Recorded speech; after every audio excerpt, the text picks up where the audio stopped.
Hello, in recent days, we have seen governors, prefects, sub-prefects, and defense and security forces using loudspeakers asking the population not to observe the ghost towns decreed by Izachi Oma Bakari.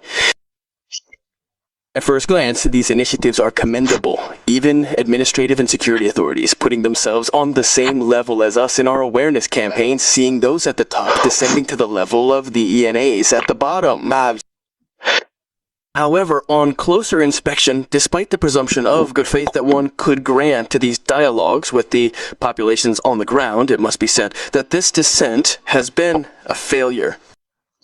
That is why all these authorities have gone from little lambs with flattering speeches to honeyed speeches to aggressive and very authoritarian speeches in a few days.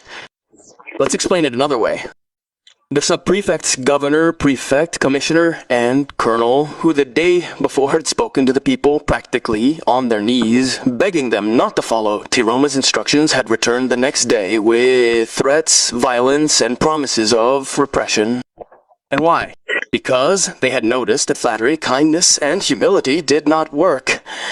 They did not work. Why? Because they were just casual attitudes and improvised, circumstantial, conjunctural things. They do not often inspire sincerity. Imagine a neighbor who never greets you or rarely greets you. He comes to your house one morning. He starts to smile broadly, carrying your baby on his shoulder. He starts to ask you how your whole family is doing, even asking about your dog and cat. Isn't that right? You're going to look at him like that? Isn't that right? It's going to put you on the defensive. Since when has a man been so kind like that? It worries me. This is exactly how the population viewed mayors, sub-prefects, teachers, governors, commanders, commissioners, and colonels in their campaign to raise awareness among the population not to follow Isaroma Bakari's ghost towns. Having noticed that the population did not adhere to this spontaneous, improvised kindness, these authorities quickly became annoyed and came back, this time with threats. In fact, it was their nature that had returned. Their true nature had caught up with them. As a result, the population was right to look at their kindness with half an eye, that is to say, with an air of mistrust. What lesson can we learn from this reluctance of the population towards the flattering discourse of the authorities? The only lesson is that no dialogue can succeed if there is not a prior climate of conviviality with the population. You don't just wake up one morning and play at being friendly with the people. A governor, a prefect, a sub-prefect, a commissioner, a commander, a colonel who has never been seen in the market communing with the shopkeepers can't just suddenly start playing the part of the shopkeeper.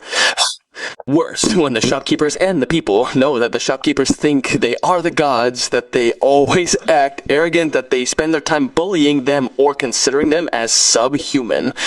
In short, an authority must be humble and always respectful of the people in its constituency. It shouldn't just wait for the day when things get tough for it to start playing the sociable, friendly guy. Otherwise, the people will continue to look at you like a fake. Oddly enough, the authorities didn't learn their lessons right away. They quickly fell back into their everyday attitudes. They went home only to come back the next day with pride and threats. The result is the one we unfortunately had in bag now. In any case, let our authorities remember from this experience of calls for non-observance of ghost towns that friendship with the people cannot be improvised. It must be built, and without Christians in NATO, learn to become less authoritarian and the people will listen to you. Have a pleasant day, everyone. May God and our ancestors bless Cameroon.